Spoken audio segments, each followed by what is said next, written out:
This is Daily Flash with your hosts, Andrea Jackson and Mitch English. Trending news and entertainment. This is Daily Flash.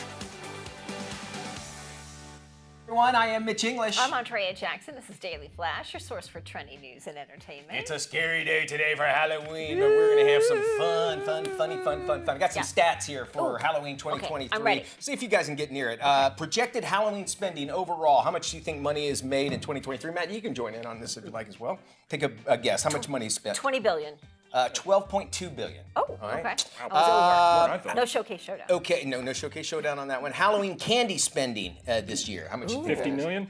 50, did you say? 50 million? 50, what say you? I'm going to say $2 billion. 2, you're closer to it. Circle gets a square. 3.6 billion is how much is being said. This is what I thought this would be higher, but what the 34% of parents think this age is old enough to stop trick-or-treating. Once you hit this age, you shouldn't have to go out trick-or-treating. You say 14? Yeah, I'll say 15.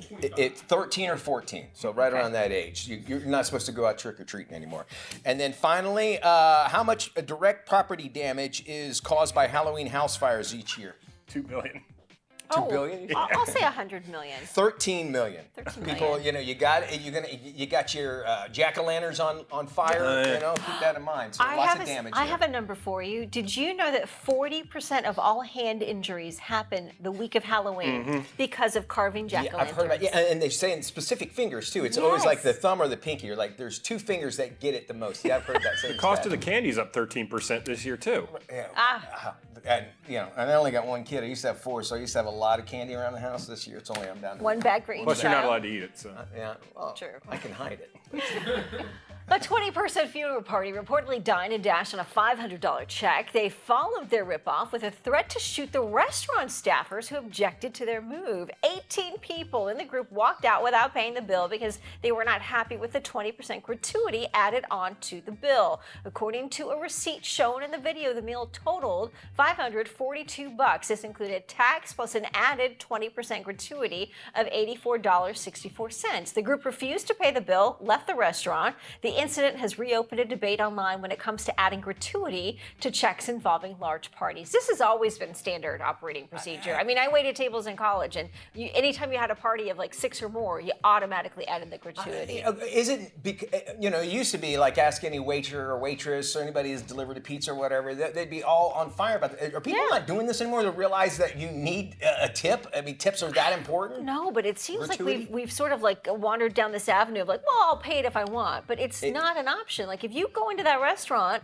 and you sit down with a large party, you're obligated to pay that service fee. They usually have to split up the wait staff to take care of a large group, that sort of thing, and also getting it all out and then trying to get everything all out at the same time is a big deal. Yeah. So all those factors seem to be thrown out there. And shame on these people doing that, and then threaten them. Even worse, says so much about them. And they just left a funeral, so apparently they didn't learn anything from the life of somebody. That's bad karma. That is very bad karma. We go to South Korea now, where they have actually become a year or 2 younger as a new law that will follow international birth date standards. Here's the deal. The new rule actually scraps an old system. It counted a South Korean's age at conception rather than at birth.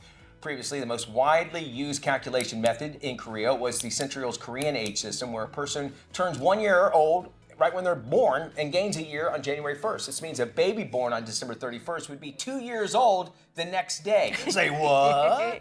Lawmakers voted to scrap the traditional counting methods last December after disputes surfaced regarding access to insurance and government assistance programs as well. It is interesting. I don't know the logic behind that, but I'm sure, that's a whole other country, though. But you've heard the debate, though, where people say your age should start at conception, right? I've heard that before, you know, which is kind of, so I guess that's the sort of the thinking that they were following for hundreds of years. You're at least 9 months old, and as far as creation goes. So then they're saying you're a year old once you're born. We're just going to round it up to a year. It would be weird, if like the example we used, December 31st, and the next day you're 2 years old. Then when you get to be like my age, I'm like, this sucks. I'm not older, 2 years older. Can I take a couple years off? Come on now. And I wonder if those people would. They can say, well, they can actually. I'd like to use my feels like age. That's the American version. That's the American version. My dad was 40 for like 80. There you go. I think we all moved to South Korea. We're going to be much happier and much younger, too.